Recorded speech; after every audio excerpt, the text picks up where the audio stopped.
fight, and freaking Darien, he dies. Oh no, Darren! Which one? Who was that? One of them. Oh no! One of them! Oh no! Noble and manages. Hey guys, my name's Dan. Today's reaction is Rebel Moon Part 1 pitch meeting, and I was not at all ready for just how long of a movie this really is, which kind of makes me wonder, because there's a lot that happens, obviously, over the course of a movie that's, 2+ hours. This video is 5 minutes and 37 seconds, and then you sort of minus the outro and a little tiny bit of the intro, so it's not really that long. So I'm very curious to see what exactly he's going to be covering, the jokes he's going to make for it.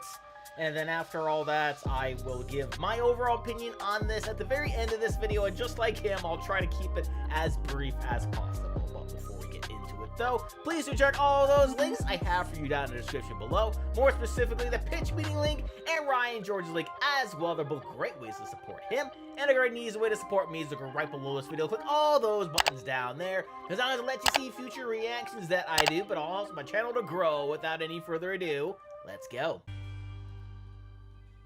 So, you have a movie for me? Yes, sir, I do. You know it, sir. Amazing. No, I mean, you know it, sir. This movie's mostly comprised of scenes from popular movies you're definitely familiar with. Oh, well, if those movies are popular, that should translate into this one being popular as well. If my calculations are correct, that's exactly right. Sick. So we're gonna start the movie with some big old lady space parts. What was that? And a big ship runs through the lady parts. Traveling through space privates is tough. There are some bad guys heading to this moon called Velt, where the main character, Cora, is doing some slow-mo farming. The farming is slow-mo? Yeah, everything's slow-mo, sir. That's the secret to making movies feature-length. What about, like, story or character development? No, it's that generally helps. That's how you get the runtime. Oh, good to know. So anyway, this big bad guy, Admiral Noble, goes up to the leader of this farming village and does a slightly altered version of that opening scene from Inglourious Bastards. Great scene. Great scene. Yeah, he's got a Nazi uniform and everything. Oh, yeah. It's good as is. And he says he's going to force this whole town to grow him a bunch of grain so he can feed his troops. This big bad guy's doing crop negotiations? Yeah, okay, and then he leaves a bunch of soldiers behind to oversee this whole thing. Okay. But then these soldiers are about to take advantage of this local girl, so Cora reveals she's secretly been a badass this whole time and kills them all. Oh boy. Yeah, and there's this robot that was with the bad guys, but he helps her out, and he's actually a good robot now, and he's got an amazing voice. Interesting. I want to hear more about this robot. Well, too bad. He runs away and doesn't return till the end of the No, movie. we don't really see him until later. So now the whole town is like, oh, very cool. Cora's good at punching. Sure sounds that way. So she's like, well, the only way to stop this bad guy and his giant planet-destroying ship is for me to go recruit a couple of reluctant warriors. That makes sense. It does, yeah. So her and this guy Gunner go do an alternate version of the cantina scene from A New Hope. Great scene. Great scene. Fantastic and scene. an alternate version of Han Solo named Kai, who's going to help them out for money. Star Wars is a great movie. I'm glad we're doing it again.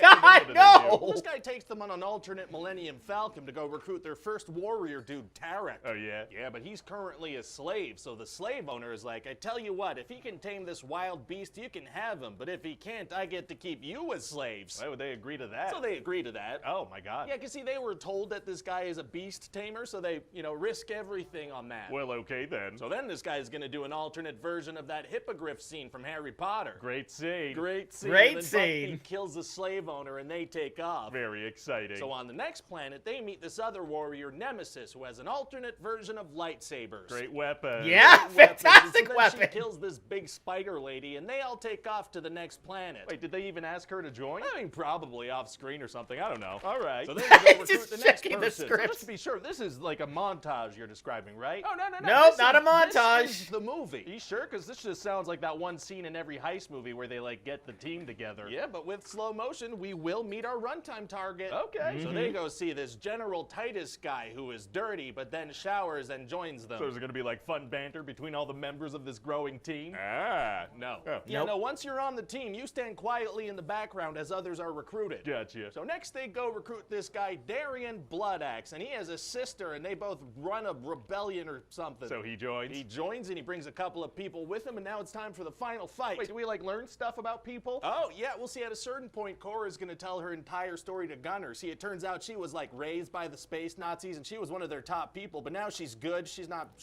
in them, with them. She was raised because the space Nazis, we're calling them now, killed her family, and then she was spared for some reason, and was brought on to be a part of this army. More? What inspires her to share that? Well, she tells him, I am telling you this so that you know my story. Subtle. So then that Kai guy is like, hey, you silent people who have each individually displayed one skill have inspired me to become good. Oh, nice. Yeah, but then turns out he's not good, he's Nope. bad, and he betrays them and sells them out to Yep. the Empire or whatever alternate. The name they come up Empire. with. Oh, no. So the bad guys trap the good guys in these mechanism things, and Kai tells Gunner to paralyze Korra. What do you mean? Well, there's like this little gun thing, right? And if you put it in a hole, it shoots right into the person's neck. Uh-oh. Well, it's going to be tough for him to get out of that situation. Actually- if they're all surrounded by bad guys. Actually, it's going to be super easy. Barely Barely an an inconvenience. Oh, really? Yeah, because see, another thing about this mechanism is that if you turn this gun the opposite way, it releases the prisoner, and then you could kind of use it as a weapon. So he frees Korra and kills Kai. Why would they design that thing that way? So then one It by just one, they is. free all the good guys and get into a big fight. Were they surrounded by bad guys with guns pointing at them? No. Yeah, but see, none of them can aim because they're kind of like alternate stormtroopers. Yep, I guess. very They're much bad guys, stormtroopers. Bad guys, and then there's this big old fight, and freaking Darien, he dies. Oh, no.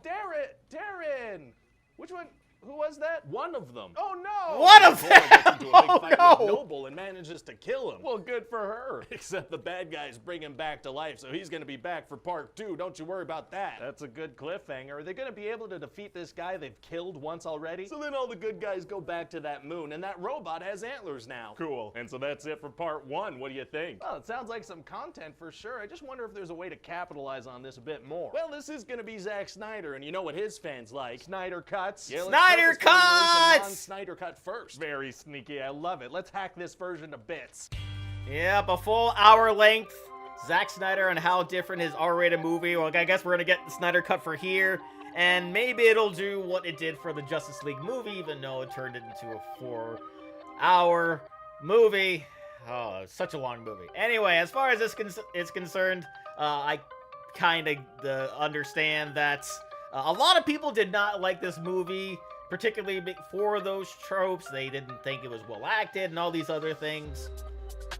I personally kind of disagree with that, though I can understand why people wouldn't like this, because, you know, there was a lot of sci-fi tropes throughout this movie, and the more and more this movie would go on, it would get more sci-fi like, it would borrow some from another movie, but I kind of enjoyed it because they did it in such a way to sort of like make it its own, right? Make it its own little universe, and kind of telling its story that way. And the story was, even though people say, again, it wasn't well acted, I understood what was going on, what the point was of everything, even though more and more weird stuff kept on happening because it's a sci-fi movie. And I would like to point out that I love sci-fi movies, and it's probably why I don't hate this as much as everybody else, because, like, I personally, like, Fifth Element is, like, one of my favorite movies ever. I mean, like, ever. And that movie is far from perfect, but every chance I get, I try to find a way to sort of slip in a nice little reference here or there, you know, talk about the multi-pass a lot, so that definitely has a lot to do with it. So, I mean, I was able to have fun with it because of it, and I do think that even though I probably won't be quoting this movie anytime soon, I think what they set up in the future could be a lot of fun, and whatever Zack Snyder has, and whenever this director's cut comes out, I'm sure it's going to be amazing. But that will do it for me here. Comment down below, let me know what did you think about Rebel Moon Part 1. Please leave a like if you enjoyed. Please check all those links I have for you down in the description below. And lastly, and most importantly, I want to give a huge shout out to all my $5 dub supporters on Patreon: Cruising, Wolverine 310, Jordan Bird, Kevster Kronage, Amber K, Raymond Bright, Joshi, Chris Curtis, Haley Machinardi, Am Perry, Warka, Fox Cacophony, Leo Harris, Dancing Viru, Morgan Page, Ania Silva, Christian Siebold, Marcus Florence, Alfred Frioli, and Martin Tang Christensen. And I'll see you guys next time.